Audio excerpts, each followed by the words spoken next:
Hi, everyone. Welcome to Habitat Now. I'm your host, Aaron Shea, and it is my honor to have legendary artist Bertil Vallien join us for our talk today. And I thank you all for joining us. It's really great that you take the time to be here.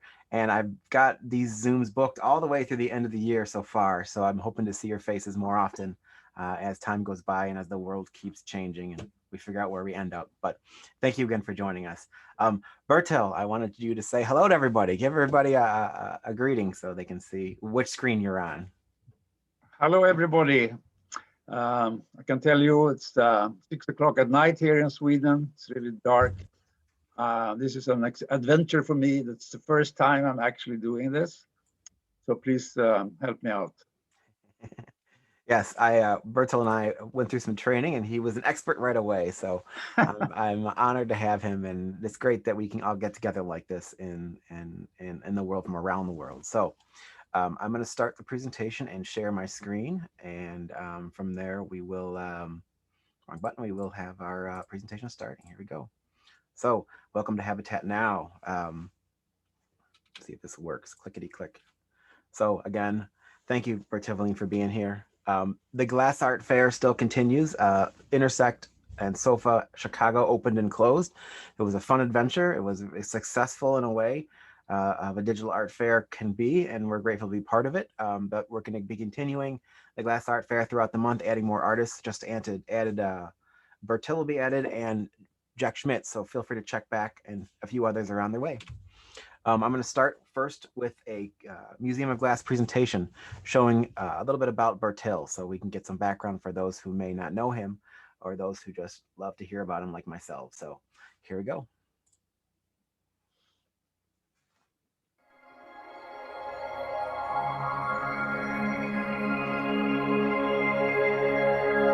My name is Bertil Vallien, and I am from Sweden.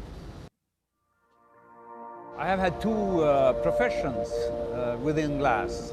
I've been a commercial designer for Arafors Costa Boda in Sweden, but more and more so I have concentrated on my artwork. Most of my work is done in a technique that I developed in the 60s. I'm casting glass into sand mold, a technique that of course is known for people that work with metal, casting metal. But I found out that you could actually use sand to form glass. And that gave me a totally new freedom.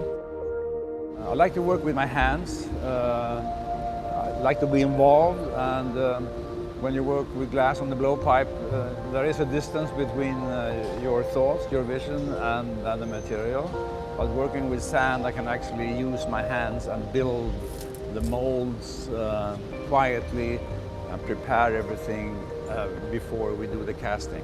The series that I'm most well known for are the boats, my boat shapes. The boat is a great inspiration to me and has become like what the canvas is to the painter. It's a shape that people refer to as a boat, as a time capsule, as something that's moving. And then I fill it with stories about this guy. I do think I have like an alphabet of metaphors and symbols that are quite easily understood. Could be the ladder, stairs, the house, the key, the keyhole. Of course there is something behind it. The starting point for each series is a very definite event or something I read or something I heard about, or could also be music. But I combine them sometimes very randomly and let chance sometimes create the story. The heads are of course a very important series to me. Started to do them after reading about a young girl. Her name was Carolina Olsson, and there's a very strange story about her. On her way home from school, she lived on an island not far from where I live. She slipped on the ice, and coming home, they say she fell asleep, and she slept for 32 years. When she woke up, she said, the only thing I remember is a big darkness and blue men. So then I made my first serious heads. I did portray those men that she met in her dream. And they are not really nice. I think she was actually experiencing something really terrible that had to do with men as a 13-year-old girl.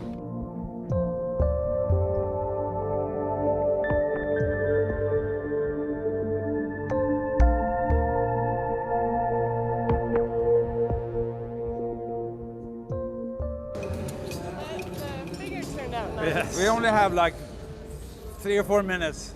So everybody has to know exactly what to do.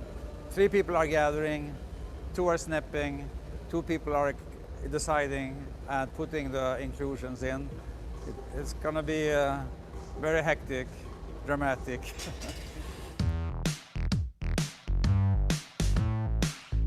Stand by!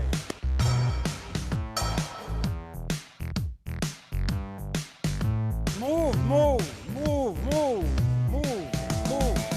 All the way, all the way, all the way.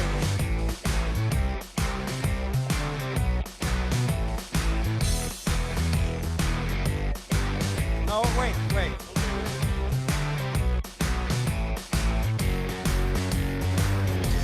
Now where you want to go out? Man, two layers. Okay.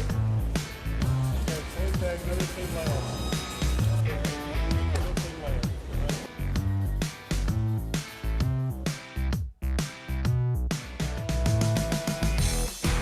Okay, fill it up, fill it up. Last layer, last layer.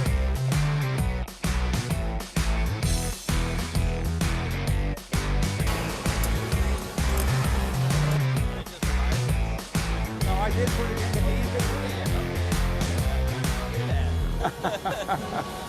It's such a unique opportunity that you offer to have us come and work. I woke up in the middle of the night and said, this is just a fantastic opportunity to work with those enthusiastic, young, talented people. Sure. It's a very unique opportunity. Great. Thank you. Nice. Nice. That's all right, huh? Perfect.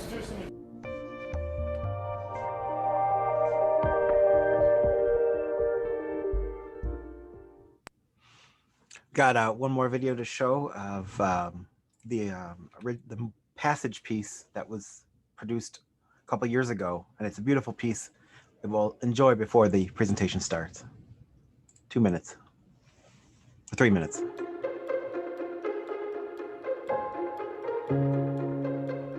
The best way to be alone is to be in a boat. A boat is, for me, detached from earth, from land. And if you are with someone in a boat, you are detached.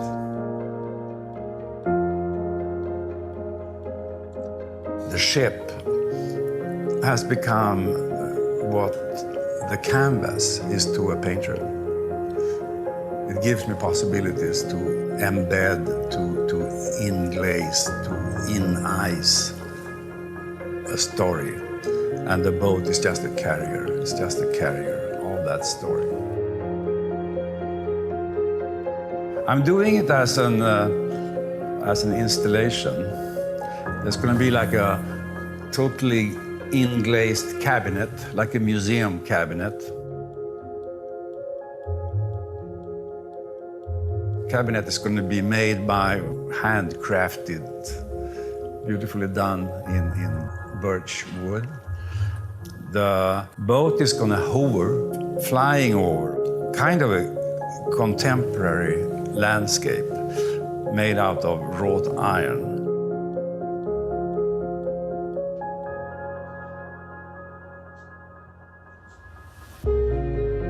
And penetrating right through the dark there will be a glass, cut and polished glass pyramid here.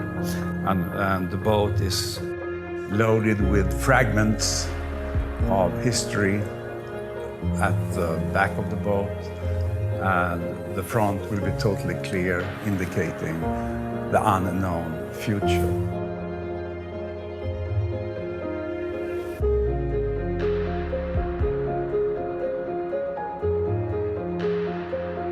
In my mind, this ship is enormous. It's an enormously big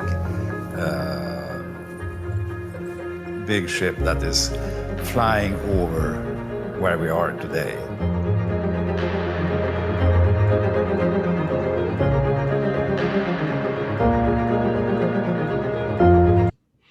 Yeah, that is incredible. So, skip that again. Welcome. It is unbelievably beautiful. I've seen that piece in person multiple times, and it currently is at the Flint Institute of Arts in Flint, Michigan, and there are sister ships via collaboration in the Imagine Museum of Art in St. Petersburg, Florida. So, Bertil, I would like you to take over the presentation. I will help you and assist you, and just feel to let me know when you want me to switch slides, okay? Okay. Can you show the first slide? Yep, we're right there. Right, yeah. Now I'm going to talk about things that have been a big inspiration for me over the years. Many people ask me frequently, how did you become an artist? Where did it start? And now I have actually started to investigate that. And it goes back to when I was 12 years old only. I had a trick then that worked very well to get all the girls in my class to like me. I was so good at drawing horses. Next. Next. I read a book some years ago. It was called The Successful Freezing of Mr. Morrow. Oh, I come to that. Sorry. Carolina. I had to tell you the story about Carolina. Next picture, please. This is a true story that this young girl, 13 years of age, in 1873, she, on her way home, her home was on a farm on an island. She walked on the ice, fascinated by the fact that she could walk on water. She ran and she fell. And when she came home, she fell asleep. And she slept and slept. She slept for 32 years. During that time, she became a kind of celebrity. Newspapers wrote about her. Doctors investigated her. She was in hospital for 2 years. Her mother gave out small stories about Carolina. She was very beautiful. Her mother cut her hair, cut her nails, and she spread little stories about Carolina. So, 32 years, and at 1906, she decided to wake up. Her mother had then had died 2 years earlier, and I don't think she liked her father's caring.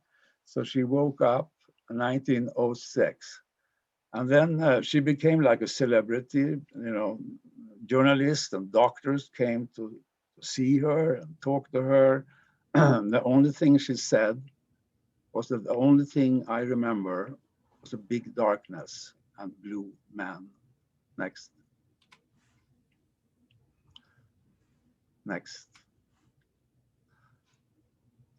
Now, nobody can sleep, of course, for 32 years.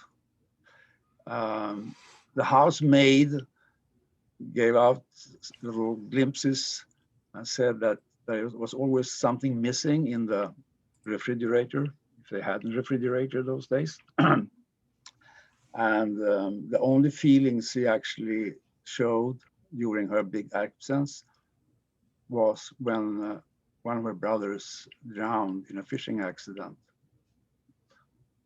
So I decided to make an exhibition with those blue men that Carolina mentioned when she woke up.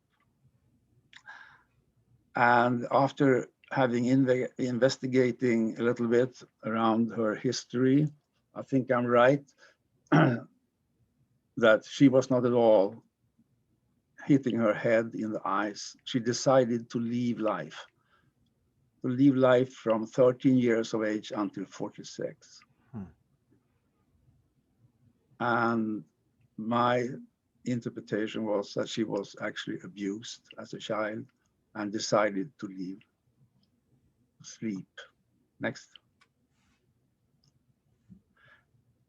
So that gave an idea to have an exhibition in a castle overlooking the strait, where you actually could see Carolina's home on the island of Öland in Sweden. Next.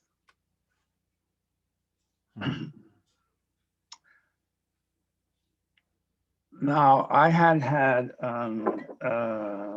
didn't like to work with heads those days, but this became like an opening.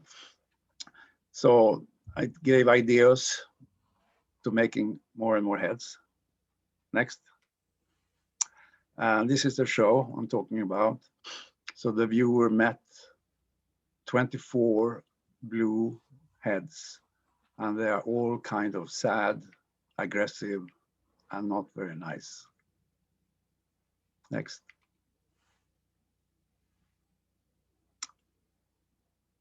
This is actually Carolina herself. Next. So that initial idea of working with the story of Carolina led me into all kinds of new heads, especially the Janus head has become one of my favorite shapes. Next.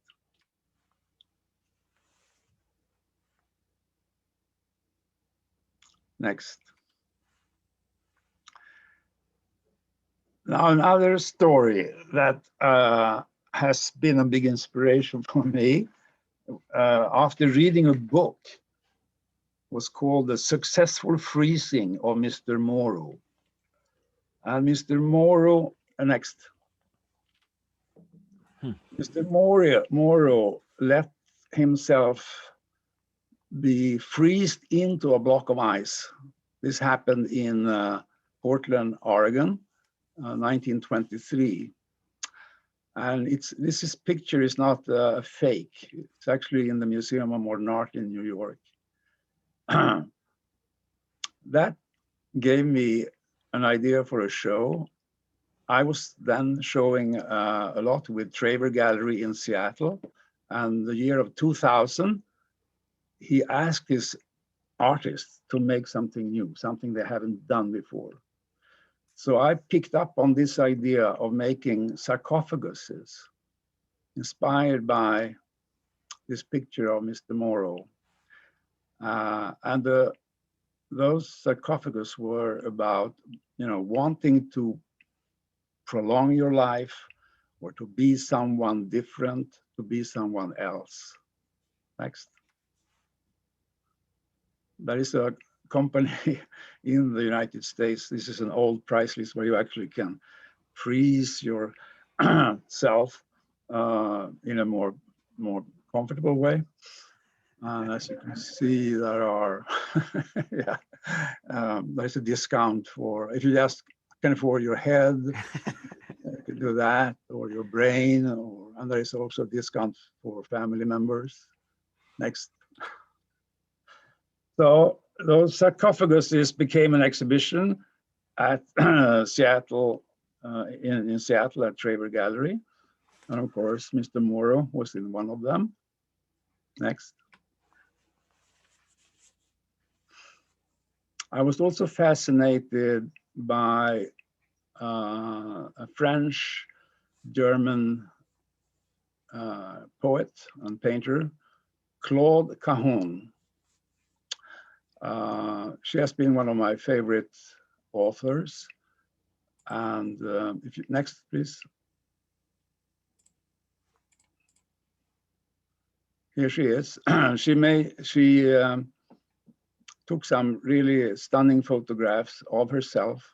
And she was actually the only, one of the, 1923, she took one of the first pictures of a female that came out as an, what's the name for it? Lesbian. So she is in there. Next. Some of the sarcophaguses also contain things that I don't think human beings should do. We shouldn't keep anything captured. There's a bird. Next one. Or kill each other. This is the berth on which death victims are being tied down before they get their lethal poison. Next. So the show in Seattle looked like this. It's a rather bad picture. I'm sorry for that. I was very happy for this show. It had a great meaning to me. It had an idea, but it was one of the least successful shows I've ever had. Collectors don't like coffins, sarcophaguses. So next, please. So it actually came back to Sweden 2001, and I have kept them in my garden covered with the canvas until last year. And then a friend of mine discovered them and said, Bertil, we have to do something.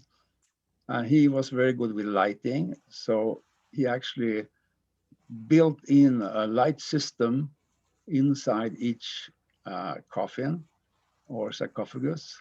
And we made this installation that is actually on as an exhibition right now.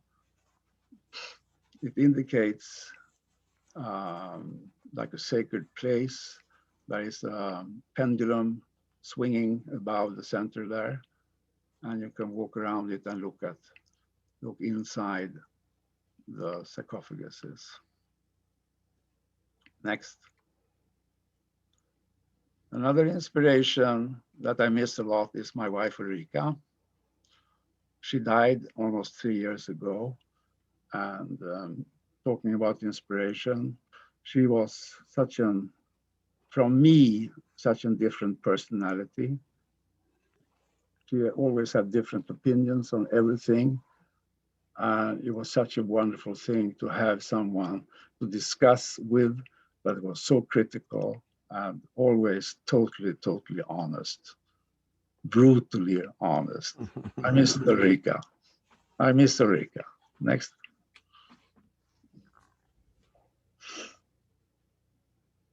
I have always worked with a boat shape. I think it's a wonderful shape. And you think about when people in Egypt and in Sweden, Scandinavia, were thinking of what's going to happen when you die. They looked at the horizon, and the horizon was the limit. What's happening beyond the horizon? And of course, the boat became the perfect vessel. This is, I did some boats very early in ceramics, and it always dealt with power, or actually the victory our feelings sometimes have over our intellect. The bar, as you can see, there's a bar at the bottom of the boat, and there is a structure of high power lines above it. But what actually made the bar to crack. The cemented idea to crack into two was not high power, it was a feather. Next. Next. So I worked a lot in ceramics with the boat shape. I don't do that any longer, but I stopped working with clay 20 years ago. But the fact that the boat, the only thing that actually protects what's inside the boat is that very thin skin that is the hull of the boat, protects it from the catastrophe, which actually, of course, make the boat into a home, a safe place where you keep together and where you can go to your dreams or to your adventures. The fact that also, you know, in all the time, the king, the captain of the ship has the same authority as a king. 1980, Ulrika and I lost a child in a very tragic accident that had to do with water.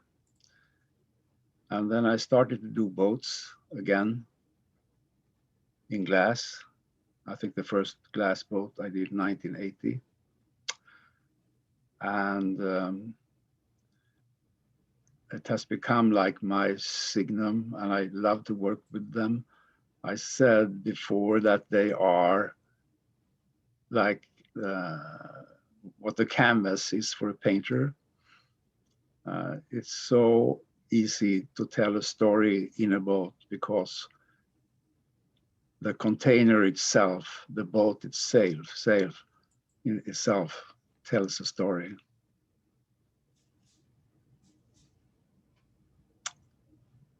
Next.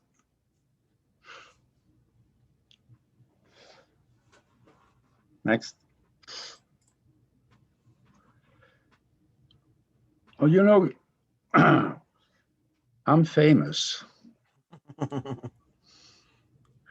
I am one of the first artists that is actually represented in space. These guys were operating a spaceship called Endeavour, and they were taught by a Swedish professor in psychology to withstand all the stress up there. And he gave them, when the class was over, with a small boat of mine. And they said, let's bring it. Next.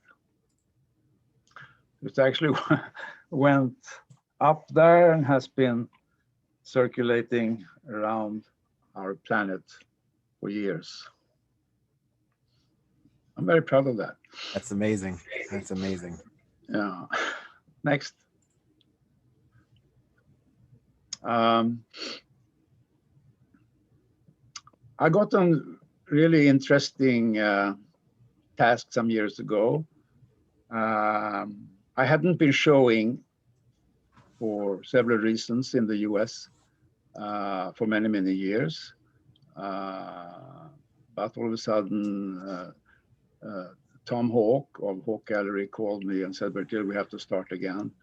And he actually gave me, he said, how about making a $1 million boat? Which I did. Next. Now, I'm jumping a little bit here. It became a big success and it ended up in a museum. And then I got this through Corey and Habatat, an order to make a similar one that I call Passage. This is Passage. It's about 12 feet long. Next.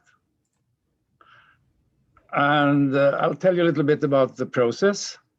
Of course, everything starts with a sketch. I draw a lot, lots of drawings. That's the starting point always for me. Next. Lots of drawings, thinking. Next. And you know, people ask me, how long does it take to make a boat? And I'd love to tell them it takes about 5 minutes, which is of course not true. Lots of preparations, all the inclusions that are going to be placed inside the boat has to be prepared. Next. And the mold has to be made, of course.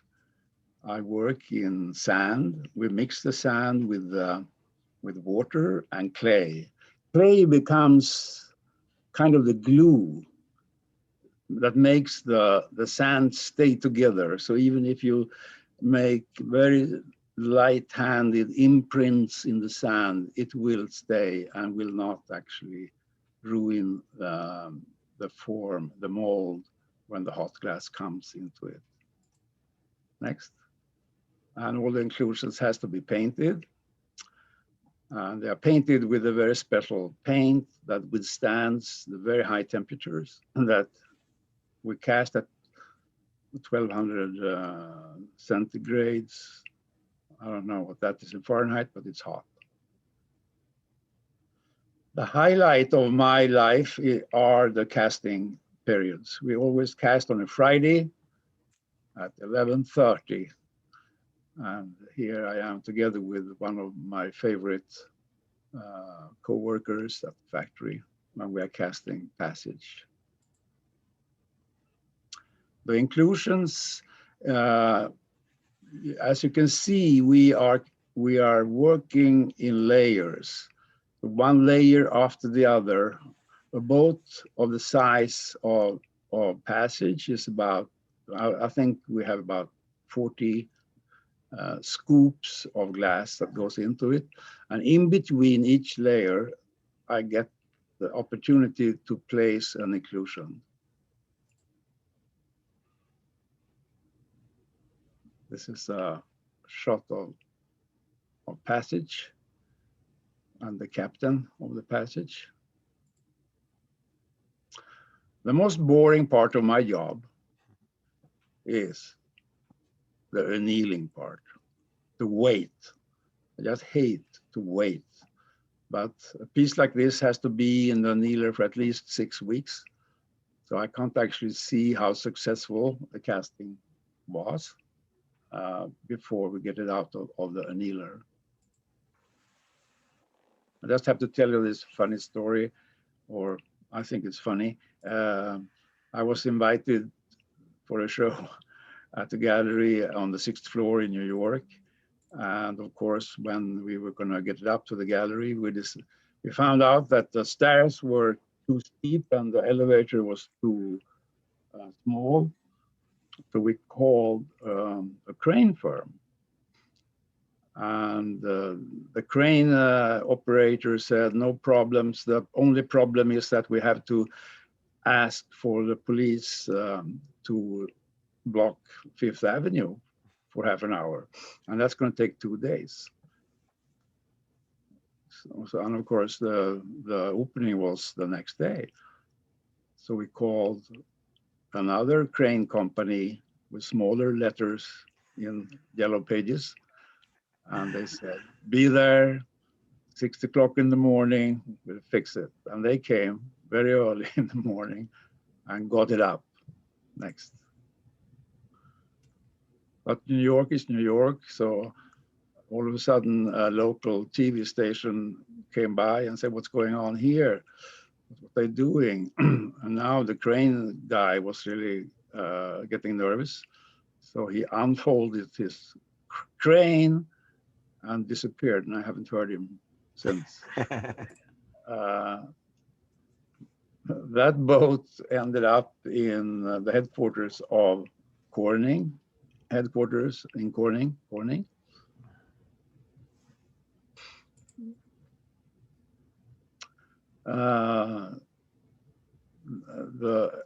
Costa Boda, where I do my work, turned 270 years old 2 years ago.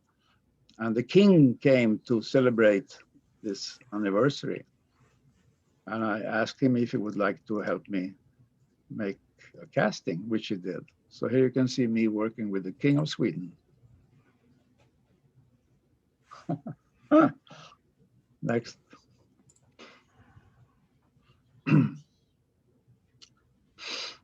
Next.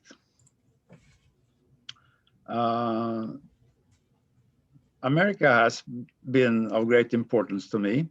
I worked in Los Angeles right after school for a ceramic company called Hal Frommel's Ceramics, and did a lot of design work for them. And I also had my own studio and had my first show in Los Angeles, 1962. If you back one, I just have to tell you that next door to this gallery on La Cienega, which was the street of art in those days, there was another guy having his first show.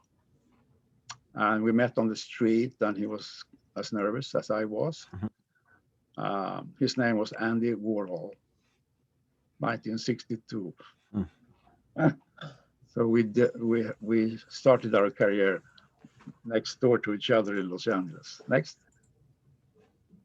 America has been very inspiring to me, especially my time as being a teacher at Pilchuck. It has been some fantastic sessions I've had there. I just like the idea behind that school, that you push yourself and you push your students out into the unknown, onto thin ice. And the fact that it is very isolated, people can't just leave at night. They can if they want, but they don't, because it's out in the forest. It's a wonderful school that I have learned a lot from, as far as my attitude goes. Next. This is a shot from Pilchuck, from the hot shop, showing the hot shop. Next. We did some spectacular castings at Pilchuck. Lots of experimentation. Next. I have got some really interesting commissions the last years here from Imagine Museum in Florida. This is a piece we just delivered. It's called Human Rights. It has all to do with human rights. Beautiful, Bertil. Thank you. Next. Oh, something went wrong there. One of my biggest commissions, and a commission that has meant a lot to me, is to do an altar piece for the cathedral in Sweden, in Växjö. It was interesting because there was a competition that went on for about 9 years, 3 different competitions. And all of a sudden I won it. And they asked me, can you have it done in August? Are you started yet? Next.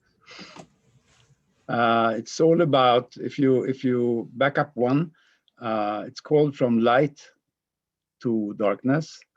And when the doors are locked, next one, it's totally enclosed and dark. And when 2 young kids, open up the doors before the session is opening, all the light and all the promises of what's going to happen in your next life comes out. Next.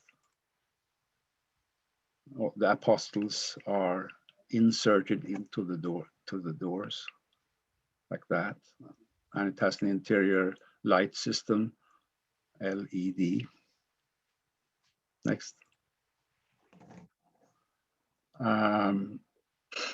There are stories from the Old Testament and the New Testament. This is the panel that represents Song of Songs about love. Next. And here you can see the mold before we cast it. And you can see the figures are made also from sand. Sometimes the molds are more beautiful than the actual piece. Next. This is Job on the ash hip. Next. Now, you see, I'm aiming for a new career. I'm gonna become a minimalist in my new life. I think I am a storyteller. I like to tell stories, and I still might be a storyteller, but I like to become a minimalist. So now I'm on my way. These are a few pieces from my latest show. Next. It's a rusty plate, about 3 by 3 feet. It's mounted about 2 inches from the wall, and the back of it is painted brilliant red. So there is a kind of a shade of red around it. I call those pieces gestures. The bar has always been with me as an inlet of light, but also a symbol for strength. Next.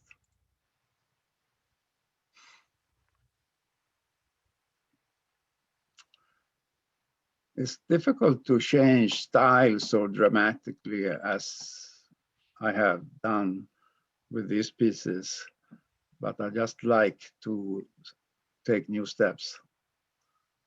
And these are some of my favorite pieces right now. That's a rather big piece. It's about 8 feet wide. Next. I'm at my recent show that was actually dominated by what I just showed you, those gestures. I have also picked up on an old idea, making these cubes. Next. You know, these are a story about how fragile the very thin skin of a surface that we are living on. 2/3 of the surface of our planet is covered with water. We know very little what's going on underneath that surface. Seems like we know more about space than what's going on underwater. So they are very much about trying to show how fragile our thin surface is that we live on. They're quite big. I'm very proud of this because it's hard to cast these big pieces, about 40 by 40 centimeters. Next. Next. Oh, sorry, that's it. No, all right, no. How are we doing for time? We're doing great, Bertil. Great, okay. I have to tell you about black. My favorite color is blue. When I work with blue glass, to me, it's not the color, it's the material. and I just love blue.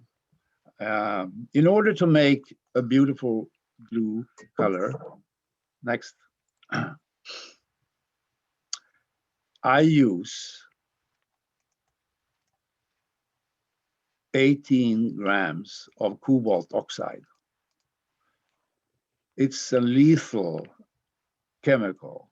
If you put lethal on if you put cobalt oxide on your thumbnail, blow it into a ton of glass, it turns it blue. All right. So we were going to make a dark blue casting for a show I was going to have at Heller Gallery in New York. So we said, let's add 2 more grams. Let's go for 20 grams to a ton of glass, which we did. We worked with the molds for 3 or 4 weeks, and all the casting was going to be 11:30 on a Friday. The first scoop that comes out of the pot looked really strange. We poured it out on a piece of steel, and it looked even more strange. It looked like asphalt. So here I was, having spent like 3 weeks together with my assistant making molds. The team was there. I had to make a decision. Should we cast or should we stop? There's something wrong with the glass, something really wrong with the glass. Next. So after 4 weeks, we did go ahead. We put in all the inclusions, we did the casting, some kind of a kamikaze feeling to ourselves. And when we opened up the annealer and cleaned the pieces, they were pitch black. Pitch black. All the things that I've been talking about that I love about glass, transparency, reflection, being able to capture, freeze in a story was gone. And I just loved them. It became a totally new concept. Next. So I had the show in New York, and I named it Desert Flower.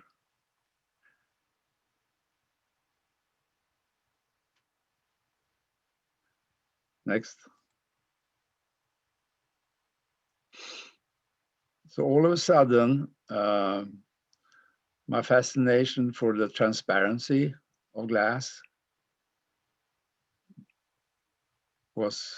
got some kind of a bump. All of a sudden, it became so obvious that all of a sudden it became a very sculptural material. So I have continued to work with this black glass. I have to tell you the reason why it turned so black. Yes, because my assistant said after a long discussion, when we tried to penetrate what was wrong, what did we do wrong? And she was crying and said, Bertil, your handwriting is so bad. Instead of 20 grams, I put in 2,000 grams of cobalt oxide. Go take my pill. Wow. We emptied out all the storage of cobalt oxide we had. I can tell you that there are cheaper ways of making black glass.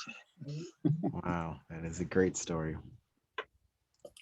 So now I'm sometimes working with black glass and combining it with clear glass, like in this piece. It becomes very dramatic. The red string that you see in many of my work, I use a lot.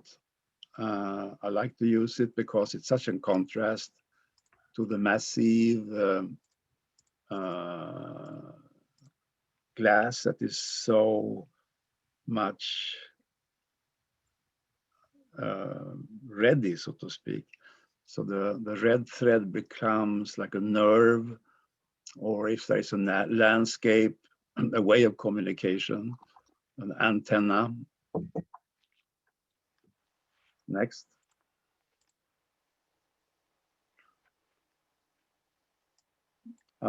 So this is one of the black landscapes I did for that show that came out of the annealer. And I'm very happy with these pieces myself. But yeah, these are also in black glass. I call them idols. Sometimes, you know, the sand gives me an opportunity to be very spontaneous. When I prepare the sand and spread it out nicely and even, it's like standing in front of a white piece of paper. You can do anything. You can do anything. And most of the time I have templates, carefully made templates out of wood or plaster that I make an imprint with in the sand. But sometimes, like in these pieces, I work very directly with my fingers. They're not very big, they're only about 1 feet tall. But do them really, really, really quickly and randomly. And I call them idols. Next.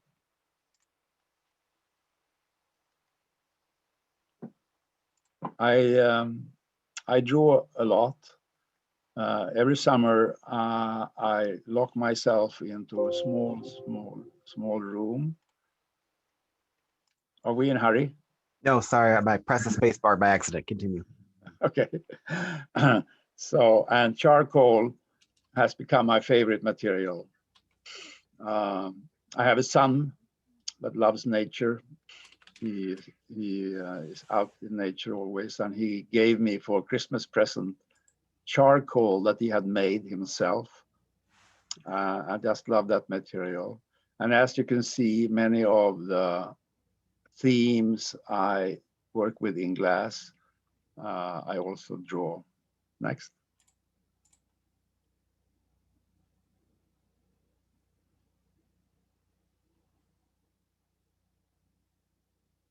On close to the edge. Close to the edge, I call that one. Next one.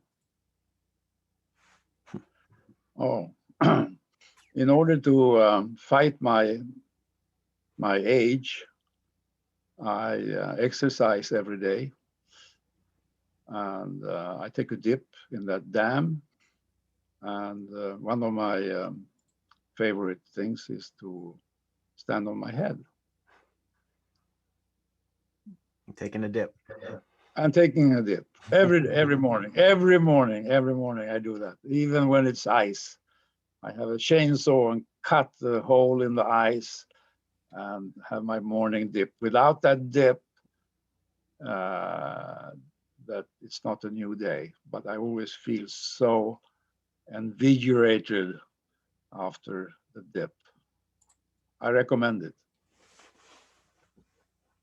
The only boat I have nowadays is a canoe, like this one, which I enjoy.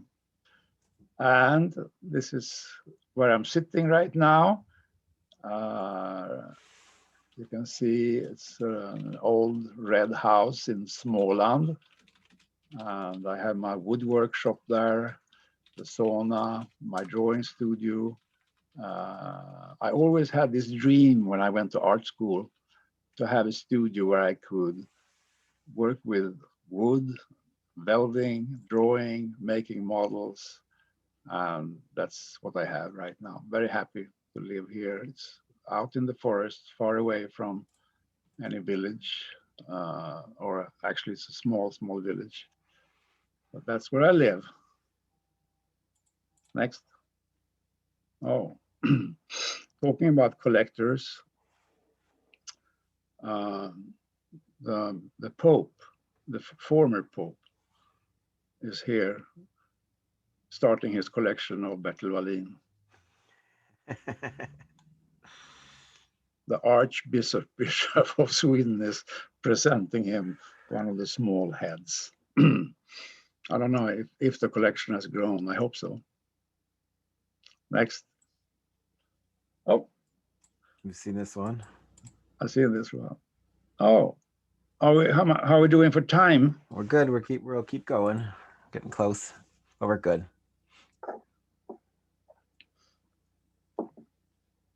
One of my favorite filmmakers is Andrew Tarkovsky. He made a film many years ago called Stalker. That's been a fantastic inspiration for me. To me, glass is about two states of catastrophe. You know, when you cast it, it's dangerous. You can easily burn yourself. It's lethal, and it's exciting. It's glowing, and then when it comes out of the needler, it has totally changed to the opposite, almost to ice. That made me make an exhibition that I called Area 2, and it was inspired by an aerial photograph that I had pinned up on the wall of my studio for years. I liked the picture; it was graphically beautiful. Until I read the caption. The caption was actually a rather disturbing photograph of a totally bombed area in northern Iraq. You could almost read it as you see on this image here, like a man, but what it actually was like houses that were bombed, walls that were totally demolished. It was a picture of demolition, of devastation, of catastrophe.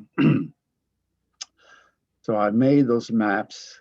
I'm bearing in mind what I just said about the two states of catastrophe. They, to me, then represented an area that was so struck by either lethal heat or as destructive freezing temperatures, so it had become either glass or ice. So next. I didn't think we were going to show this many pictures. These are what you sent me. We can just breeze through these though. The Watcher series. Let me see the next one. Sure. All right. Okay. Let's go back to the square big pieces there. One more. So my idea was to indicate that this was an area that has been totally frozen to ice or turned into glass. And I was figuring out that the archaeologists in the future were, of course, was going to be very interested in what happened, what did happen here. So they were measuring up the area in squares as they do, and cutting out those blocks of either ice or glass. And those I did present together with those maps. So in those blocks, you could find remains of our culture, parts, body parts, but also funnels, electronic devices, a Swiss Army knife, stuff like that. Next. Next.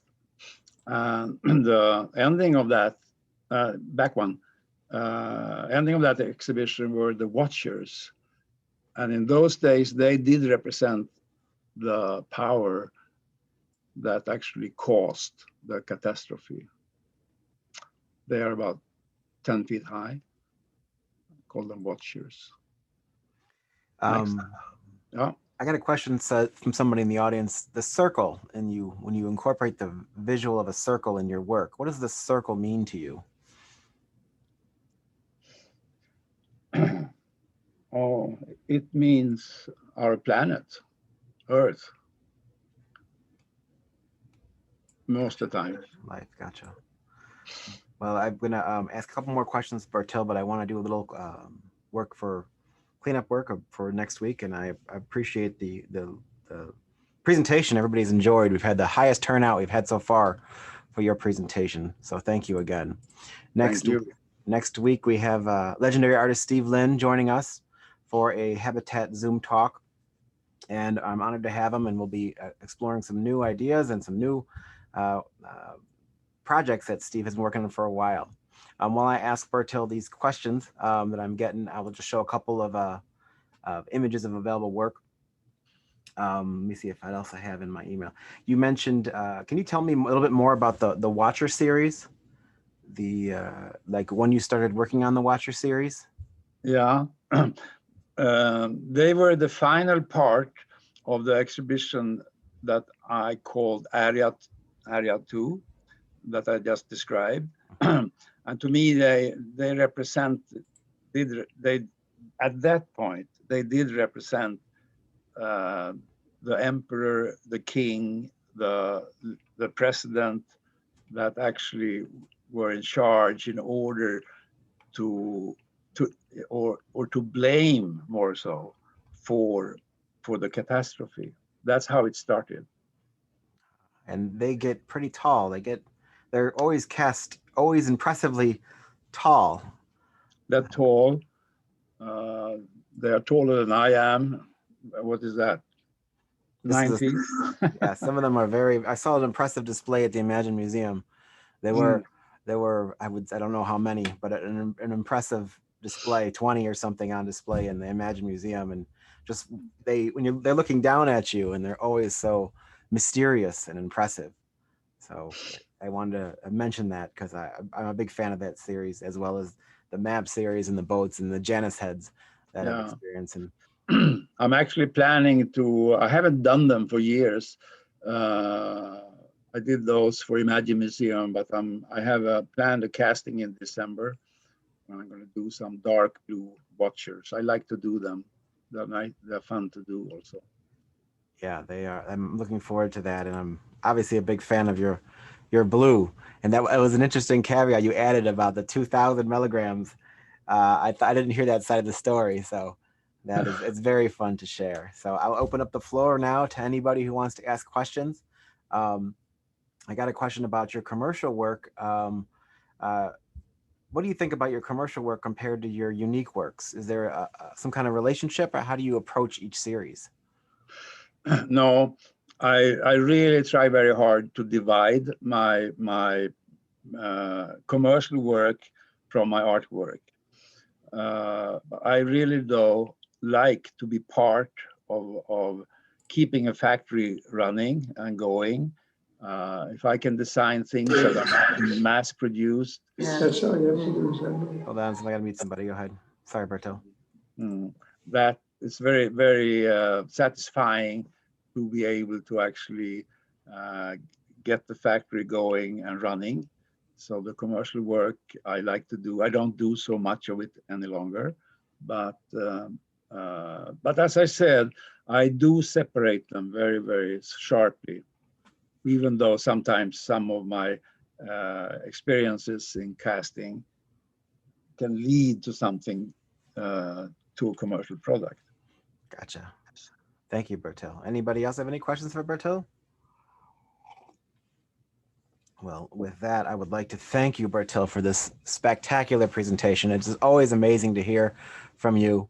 And I've heard you talk in the past with music in the background, and I've enjoyed all this experience. So feel free to unmute yourself and tell Bertil thank you. And we look forward to seeing everybody next week. Thank you, everybody. Thank you, Bertil. Thank you. Thanks, Bertil, and you're a tough act to follow. Thank you so much. Love you, Bertil. Thank you. Thank you, everybody. Great to see you all. Thank you. Thank you guys, and thank you again, Bertil. This recording will be up on YouTube, so feel free to share it. If you've missed some part at the beginning, or you feel somebody will enjoy it, it's just that just search for Habitat and Bertil will pop up in no time. Again, thank you, Bertil, for so much for this talk. Thank It you. was very eye-opening. And Thank you, everybody. joining me. I love seeing all your faces. I'll see you next week. Thank you. Bye. Bye, Thank you, guys. Bertil. Bye. Wonderful talk. Bye. Thank you so much. Thank you. Take care, everybody. Bye-bye. Thank you. Bye.